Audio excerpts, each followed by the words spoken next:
नमस्कार मंडळी. मंचावरती उपस्थित रमेश प्रभू सर, विजय सावदेकरजी, मनोज शर्माजी, मोरेजी आणि माझे सहकारी IIM उदय सातावेकर जे आमचे सचिव आहेत आणि तिथे उपस्थित सर्व सभासद मंडळींना सुप्रभात. आणि तुम्हाला रिडेव्हलपमेंटच्या तुमच्या प्रवासामध्ये काही चांगली माहिती, उपयुक्त माहिती आज देण्यासाठी मी उभा आहे. प्रथम माझा थोडक्यात परिचय विजय सावदेकरची करून दिला तर मी सध्या इंडियन इन्स्टिट्यूट ऑफ आर्किटेक्टचा चेअरपर्सन आहे कल्याण डोंबिवली सेंटरचा. आणि मुद्दाम असं अधोरेखित करू इच्छितो की जसं की तोतया लोक आपल्या याच्यामध्ये आहेत, तर असे आमच्या प्रोफेशनमध्ये पण आहेत. सो तुम्ही एक सजग नागरिक म्हणून तुमची जबाबदारी अशी आहे की जो आर्किटेक्ट काउन्सिल ऑफ आर्किटेक्टच्या बरोबर न्यू दिल्ली बरोबर रजिस्टर्ड आहे, परवानाधारक आहे, त्याच्याकडे लायसन्स आहे, अशाच माणसाची नियुक्ती करा. अन्यथा तुम्हाला तुमच्या सर्व्हिसेसमध्ये किंवा काही त्रुटी आढळल्या तर you are at your own fault. तुम्ही तुमची योग्य जबाबदारी आणि सजगता दाखवली पाहिजे की तो पण मनुष्य आर्किटेक्ट हा काउन्सिल, जसं मेडिकल काउन्सिल ऑफ इंडियाचं रजिस्ट्रेशन आहे डॉक्टर्ससाठी, तसंच काउन्सिल ऑफ आर्किटेक्चरचं रजिस्ट्रेशन हे आर्किटेक्टसाठी जरुरी आहे. त्याचबरोबर आता UDCPR जे आपल्याकडे आलेलं आहे, uniform development control and promotion regulations, त्याच्या अंतर्गत आज आपण डेव्हलपमेंट करतोय महाराष्ट्रामध्ये. तर त्याच्या अंतर्गत पण जी व्याख्या दिलेली आहे आर्किटेक्टची, ती म्हणजे आर्किटेक्ट म्हणजे कोण, जो काउन्सिल ऑफ आर्किटेक्चरची रजिस्टर्ड आहे आणि तो IIA मेंबर आहे, म्हणजे इंडियन इन्स्टिट्यूट ऑफ आर्किटेक्ट्स आमच्या संस्थेचा मेंबर आहे. या माणसाला आर्किटेक्ट म्हणून म्हटलं जातं. सर तुम्ही अशाच माणसांकडनं हे काम करून घेणं अपेक्षित आहे, नाहीतर चुकीच्या माणसांकडनं काम करून घेतलं तर त्याचा निष्कर्ष पण येऊ शकतो.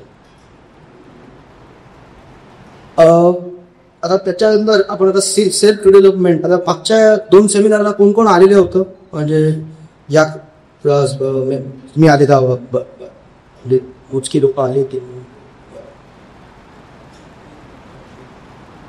हां, आणि महासेवाच्या YouTube चॅनलवरती तुम्हाला मागच्या वेळचे जे प्रेझेंटेशन आणि भाषण ते तुम्ही ऐकू शकता, सो दॅट तुम्हाला जी काही बेसिक माहिती होती ती त्याच्यात नक्कीच कळेल. आता रिडेव्हलपमेंट कशासाठी करावं, म्हणजे काय कारण असू शकतं किंवा काय कन्सिडरेशन चालू शकतात. तर तुमच्या बिल्डिंगला की वय काय जाते तुमच्या बिल्डिंगचं, नंतर तुम्ही स्ट्रक्चर डिलॅपिडेट कंडिशनमध्ये आहे का, तिथे कंडिशन त्याची खराब कधी आहे का, तुमचं कन्व्हेन्स झालं आहे का, जमीन तुमच्या नावावर झालेली आहे का, नंतर तुमच्या जुन्या बिल्डिंगचं तुमच्याकडे कमेन्समेंट सर्टिफिकेट, कम्प्लिशन सर्टिफिकेट आहे का, तुम्ही किती कार्पेट एरिया कन्झ्युम केलेला आहे किंवा किती बिल्डअप एरिया तुमच्या बिल्डिंगमध्ये कन्झ्युम केलेला आहे, या सगळ्या माहितीचा आढावा तुमच्याकडे पाहिजे. त्याचबरोबर तुमची बिल्डिंग ऑब्सोल्यूट झाली का, फंक्शनली ऑब्सोल्यूट, म्हणजे जिथे लिफ्ट नाही आहे, बरेच वयस्कर मंडळी आहेत आणि त्यांना आता हॉस्पिटलायझेशन लागलं, काही इमर्जन्सी आली तर त्यांना ने आणि करणं पॉसिबल आहे नाही आहे, हे असे सगळे कन्सिडरेशन्स असले पाहिजे. म्हणजे पुनर्विकास करण्यासाठी नुसतंच मला एक रूम एक्स्ट्रा पाहिजे हा एकच विषय नसून तर अदर कन्सिडरेशन्स या सगळ्याचाच तुम्ही अभ्यास करणं आवश्यक आहे. आता जनरली सगळ्यांना बिल्डरकडनं करायला आवडेल की नाही, बरोबर ना, बरोबर आहे. कोणाला लोक फुकट पाहिजे सगळ्यांना, बरोबर आहे. अरे पण समोर असं होऊन बनलेलं आहे की 80 आणि 90च्या दशकामध्ये आपल्याकडे इथे जी डेव्हलपमेंट झाली त्यामध्ये अनफॉर्च्युनेटली जेव्हा एक FSI होता तेव्हा 1.5, 2, 2.25, 2.5. बरं, FSI म्हणजे तुम्हाला लक्षात आहे व्हॉट इज FSI, तो एक रेशिओ आहे. म्हणजे प्लॉट 100 500 मीटरचा प्लॉट आहे, तर मी जेव्हा एक FSI होता तेव्हा मी 500 मीटर बांधणं अपेक्षित होतो, पण त्या बदली आपल्याकडे बऱ्याच बिल्डिंगमध्ये हा 1000 किंवा 1200, 1300 एवढा बांधला गेलेला आहे. आणि यामुळे ही समस्या निर्माण होती की आज तुम्ही जेव्हा पुनर्विकासाला जात आहात तेव्हा बिल्डर उतारे नाही आहे साहेब, तुमचं ना होऊ शकणार नाही. आजच्या रेग्युलेशनमध्ये नवीन एवढा FSI आला तरी पण तुम्ही ऑलरेडी एवढा FSI कन्झ्युम केलेला आहे, म्हणून आम्ही तुम्हाला काही देऊ शकत नाही. बरं, हा एक कारण झाली. त्याचबरोबर असंही असू शकतं की तेव्हा बिल्डिंग इमानदारीत लोकांनी एकच FSI कंझ्युम केला आहे, पण आम्हा सर्व मेंबर्सला असं वाटतं की आम्हाला बिल्डरला द्यायचं नाहीये, जो काही एक्स्ट्रा FSI तो आम्ही सगळं वाटून घेऊ. ही पण एक असू शकते गोष्ट. किंवा जसं मी मगाशी म्हणल्याप्रमाणे तुमची बिल्डिंग ऑब्सोलीट झाली, म्हणजे तुम्हाला लेआउट तुमचं झालं नाही किंवा तुमचं टॉयलेट अटॅच नाही आहे रूमच्या मध्ये. आजच्या घडीचं हे सगळं एक्सपेक्टेड आहे, पण वन्स अपॉन अ टाइम सरकारी याच्यामध्ये असं होतं ऑप्शन. आपण आता ते कालबाह्य झालेलं आहे. लिफ्ट नाहीये, अशा सगळ्या ज्या गोष्टी आहेत याच्यासाठी पण आपण त्याचा विचार करू शकतो सेल्फ डेव्हलपमेंटचा. आता हे जरी काही कारण मी तुम्हाला सांगितली की बाबा काय असू शकतं की किंवा रिपेअर फिजिबल नाही, ही रिझन्स असू शकतात का आपण सगळे. तर आता हे रिझन झाल्यानंतर मग आपण असं समजून घेऊया की एकदा की आपण आता कसं निष्कर्ष काढायचा की बाबा आता मला सेल्फ डेव्हलपमेंट हाच एक ऑप्शन आहे. आपण तिथपर्यंत पोहोचायला तर पाहिजे. आपण तर तुम्ही तर ठरवू शकणार नाही ना. त्याच्यातल्या काही पायऱ्या आहेत, काही स्टेप्स आहेत. तर तुम्ही पहिली गोष्ट सर्वात काय करायला पाहिजे किंवा तुमचं स्ट्रक्चरल ऑडिट करून घेणं, म्हणजे बाबा बेसिक माझी स्ट्रक्चरचं वय किती आहे, 30 वर्ष आहे का ते समजून घेणे, त्याचं ऑडिट करणे. ऑडिट म्हणणं निष्कर्ष जो येईल त्याच्याप्रमाणे बाबा रिपेअर व्यवहार्य आहेत नाही आहेत त्याच्याबद्दल AGM मध्ये क्लिअर कट माहिती असते पाहिजे लोकांना की बाबा हे आधी सर्वांनी ठरवलेलं की आता आम्हाला व्यवहार्य नाही आहे. तर नंतर मग फिजिबिलिटी स्टडी आर्किटेक्टकडनं करून घेणे. फिजिबिलिटी स्टडी म्हणजे थोडक्यात काय, तुम्हाला FSI तुम्ही किती कन्झ्युम केलेला आहे, तुमच्याला नवीन रूटप्रमाणे किती FSI मिळणार आहे, आणि जो जर काही उरलेला FSI त्याच्याने बिल्डर येऊ शकतो का नाही येऊ शकत. तर समजा आता असं समजून घ्या की तुमच्या PMCने तुम्हाला रिपोर्ट, आर्किटेक्टने रिपोर्ट दिला की बाबा नाही हे व्यवहार्य नाही आहे, तरी पण मार्केटमध्ये तुम्हाला हे टेंडर करणं म्हणजे निविदा मागवणे आणि हे अधोरेखित करणं आवश्यक आहे. कारण की एका आर्किटेक्टने ओपन दिलं, तुम्ही डॉक्टरकडे जाता, तुम्ही डॉक्टरकडचं सेकंड ओपिनियन पण घेता, बरोबर ना. तुम्हाला वाटत नाही हार्ट ओपन हार्ट सर्जरी चांगली आहे, पण तुम्ही विचारत नाही बाबा अजून एक ओपिनियन आपण लिहूया. त्याचप्रमाणे आता तुमचा आर्किटेक्ट PMCने सांगितलेलं आहे की बाबा हे व्यवहार्य दिसत नाहीये, तरी पण शेवटी मार्केट इज सुप्रीम. तर मार्केटमध्ये तुम्ही निविदा फ्लोट केली की बाबा आम्हाला 10% अपेक्षित आहे, हे ते सगळं तुम्ही मांडल्या त्याच्यामध्ये गोष्टी, आणि मग तेव्हा मार्केटकडे रिस्पॉन्स आला की नाही बाबा आता हे कोणीच द्यायला तयार नाही बाबा टेंडर. म्हणजे याचा अर्थ काय झाला की मार्केटमध्ये हे आपला पत्ता चालत नाहीये, बरोबर आहे. म्हणजे तुमच्या मेंबरला पण तुम्हाला सांगायला सोपं की बाबा रे आम्ही सगळे प्रयत्न केले, एक्सपर्टकडनं ओपिनियन घेतलं, नंतर आम्ही ते टेंडर पण केलं, त्याची निविदा पण केली, पण कोणीही बिल्डर समोर यायला तयार नाही. म्हणजे काय की आता तो रस्ता बंद झाला. तो रस्ता बंद झाल्या म्हणल्यावरच जो आजचा विषय आहे सेल्फ डेव्हलपमेंट हा विषयाला सुरुवात होती. पण त्याच्या आधी ह्या सगळ्या पायऱ्या पूर्ण करणं आवश्यक आहे. कारण की उद्या पुढे जाऊन तुम्हाला मागे यायची परिस्थिती यायला नको. तुमच्यातलेच मेंबर तुम्हाला विचारू शकतात ना, हा घाट कशाला घातला, मी आणलाच ना बिल्डर, तो 25% देणार होता, तुम्ही काय करणार. म्हणजे जेव्हा तुम्ही पुढे गेल्यावर परत मागे यायची परिस्थिती यायला नको. ओके. आता या समजा आपण आता या सेल्फ डेव्हलपमेंटच्या बाहेरवर आलो. आता याच्यानंतर पुढे काय की म्हणजे आता हा विषय संपलाय की बिल्डरच्याकडनं शक्य आहे. आता तुम्ही सेल्फ डेव्हलपमेंट करणं म्हणजे काय करणार की आपल्याला परत एक कोणतरी कॉन्ट्रॅक्टर पाहिजे जो ही बिल्डिंग बांधेल, बरोबर की. पण त्याच्यासाठी परत निविदा मागवण्या येते, कॉम्पिटेटिव्ह कोटेशन. बाबा त्याच्यासाठी आर्किटेक्टकडनं तुम्ही एस्टिमेट काय करणार, त्याचा बिल ऑफ क्वांटिटीज. जसं आपण एखादं कॉन्ट्रॅक्ट गव्हर्नमेंटचं निघतं तसं बाबा आपण निविदा टाकणार आम्हाला ही बिल्डिंग बांधायची. पण बिल्डिंग बांधायच्या आधी त्याच्या आधी आपल्याला अप्रुव्हल पण घ्यायला लागेल. आपल्याला बिल्डिंगचे नकाशे आर्किटेक्टकडनं तयार करून त्याचं अप्रुव्हल घेऊन मग आपण टेंडरिंगला जाणार, आणि टेंडरिंगमधनं जो कोणता आपल्याला बेस्ट पॉसिबल कोटेशन आहे त्याला आपण अपॉइंट करणार निघतो.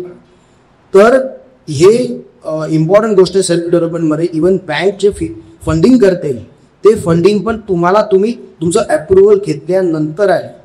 म्हणजे तेवढे फंड्स तुम्हाला रेडी ठेवायला लागतात की you have to take the approval. म्हणजे जे काय डेव्हलपमेंट चार्जेस आहे, लायसनिंग आहे, हे सगळं सोसायटीला स्वबळावर करायला लागेल. त्या हिशोबाने त्यांनी तयारी करायला पाहिजे.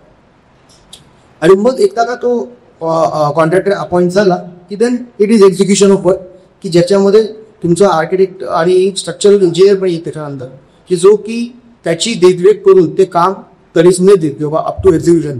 मग याचा काळ जवळपास कन्स्ट्रक्शनचा 2 ते 3 वर्ष और 3.5 वर्ष डिपेंडिंग ऑन द व्हॉल्यूम हा होऊ शकतो.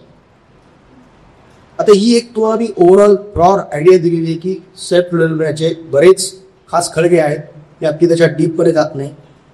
आता सरकारकडनं UDCPR मध्ये काय प्रोव्हिजन आहेत रिडेव्हलपमेंटसाठी, तर ज्या ऑथोराइज बिल्डिंग आहेत त्यांना त्यांनी इन्सेंटिव्ह FSI हा 30% आत्ता दिलेला आहे, 30% ऑफ, बट प्रोव्हाइडेड ती बिल्डिंग लीगल आहे. ओके, म्हणजे आता समजा तेव्हा एक FSI कन्झ्युम केलेला आहे, अजून त्यांनी 30% ऑफ 15 स्क्वेअर मीटर पर टेरामीटर जो रूल आहे तो तुम्ही FSI घेता आणि त्याच्यावरचा अँसिलरी FSI ज्याला 60% आहे. सो हा जो काही FSI आहे तो त्यांचा बेसिक FSI होऊन जातो. म्हणजे यंदा तेव्हाची एक FSI वाली बिल्डिंग आहे आणि एक FSI बिल्डिंग तुम्ही म्हणाल की मग त्यांनी तर बिल्डरकडनं करायला पाहिजे. पण काय प्रॉब्लेम काय आहे, समजा तुमच्या समोर तो रोड नाही आहे ज्याला DDR आणि प्रीमियम बेनिफिट्स आहेत, 9 मीटरपेक्षा जास्त रस्त्याला DDR आणि प्रीमियम बेनिफिट्स आहेत, पण तुमचा रोड जर 9 मीटर नाही आहे तर ऑब्व्हियसली तुम्हाला ते TDR आणि प्रीमियम बेनिफिट्स नाही आहे. मग तुम्हाला मे बी सेल्फ डेव्हलपमेंटचाच रस्ता आहे आणि त्याच्या अनुषंगाने मग त्या सेल्फ डेव्हलपमेंट करण्याच्या हिशोबाने तुम्हाला एक एरिया जो काय आहे त्याच्या हिशोबाने तुम्हाला करता येतो. मग तुम्हाला मी आता टाइम पिरियडचा अंदाज दिला. आता एक लास्ट शॉर्टमध्ये कॉस्टचा एक अंदाज देतो की गव्हर्नमेंटच्या हिशोबाने बाबा आज काय गव्हर्नमेंट कन्सिडर करत आहे कॉस्टिंग. इन्सेंटिव्ह FSI तुम्हाला मी अंदाज दिला की काय इन्सेंटिव्ह आहे, बट एक लक्षात घ्या की हा FSI इन्सेंटिव्ह जो आहे तो मॅक्झिमम परमिसिबल FSI जो आहे UDCPR प्रमाणे त्याच्या आतमध्येच आहे. तो काय इन्सेंटिव्ह एक्स्ट्रा नाही आहे, ओव्हर अँड अबव आम्ही म्हणतो तो नाही. मी तुम्हाला टाइम पिरियडचा अंदाज दिला. कॉस्टमध्ये जी अॅन्युअल शेड्यूल ऑफ रेट्स आहे, जे महाराष्ट्र सरकारचं मूल्यांकन आहे आज 25-26 1 एप्रिलपासून लागू झालं, तर त्याच्यामध्ये त्यांनी दिलेलं आहे 27,951 पर स्क्वेअर मीटर हा कन्स्ट्रक्शन कॉस्ट कमी फॉर RCC फ्रेम स्ट्रक्चर, जी स्क्वेअर फुटाच्या भाषेत येते 27,951 पर स्क्वेअर मीटर. म्हणजे स्क्वेअर फुटाच्या भाषेमध्ये आहे तर 2596 रुपये पर स्क्वेअर फूट. बरं, आता ह्याच्यामध्ये म्हणजे हीच कॉस्ट ॲब्सोल्यूट आहे ना, ही एक गाईडलाईन आहे सरकारची, बरोबर. ते पण ज्याच्यावरती स्टॅम्प ड्युटी, रजिस्ट्रेशन ह्या सगळ्या गोष्टी अवलंबून आहे. पण ही काय कॉस्ट ॲब्सोल्यूट नाही. बरं, ह्याच्यामध्ये टॅक्सेस आले का? नाही. ह्याच्यावर 18% GST जो की 467 रुपये होतो. ओके, आणि प्लस आपण डेव्हलपमेंट चार्जेस, नंतर मग liaisoning fees, scrutiny fees, open line tax याचे एक 500 रुपये जोडले, तर ती कॉस्ट आहे अराउंड 3,563 रुपये प्रति चौरस फूट. सो तुम्हाला आयडिया तरी की बाबा गव्हर्नमेंट अंदाजे या कुठेतरी इथे कुठेतरी आहे, तो कोणतरी तुम्हाला सांगितलं 1500 रुपयात काम करतो, तर तुम्हाला विचार करायची भाग आहे. किंवा कोणतरी तुम्हाला सांगितलं 5,000 रुपये करतो, तरी पण तुम्हाला माहिती पाहिजे की नाही काहीतरी गडबड आहे. सो ही फिगर तुम्हाला देण्याचा मदतीदार हाच आहे की you should get a idea. मी तुम्हाला टाइम जसं प्रकारे कुठलाही प्रोजेक्ट जेव्हा आपण घेतो तेव्हा स्कोप ऑफ वर्क, कॉस्ट आणि टाइम हे आपला आयडिया पाहिजे. तर त्याच्यात सर्वात महत्त्वाचा आपल्या सगळ्यांसाठीचा विषय म्हणजे कॉस्ट. या at the end of the day मी काय कॉस्ट बेअर करायला जाणार. सो मी तुम्हाला एक रफ आयडिया दिलेली आहे की अराउंड 3,500 पर चौरस फूट. पण आता याच्यामध्ये जर तुमचा काही सेल कंपोनंट निघाला, समजा तुमच्या बिल्डिंगमध्ये काही एक्स्ट्रा FSI निघाला असेल, तर मात्र मग थोडी कॉस्ट कमी होणार, बिकॉज ते फ्लॅट तुम्ही सेल करून थोडी कॉस्ट तुमची रिकवर करू शकाल. So there R very much permutation combination ज्याच्यामध्ये आहेत.